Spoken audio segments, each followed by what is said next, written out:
Hi, this 5-minute solution gonna show you how to remove Gmail account profile picture on iPhone.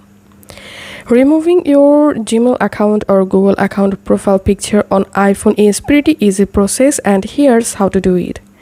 Go ahead and launch your Gmail app, and now tap on your profile photo and make sure to select the Google account where you want to change or remove your profile photo. Okay, now tap on your profile photo. Again, tap on your profile photo and you will directly jump into your Gmail profile picture settings page.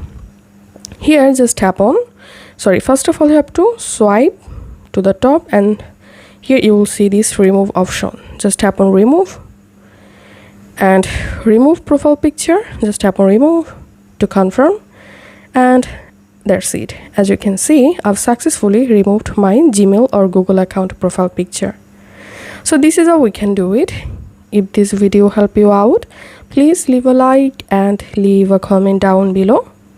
Thank you for watching.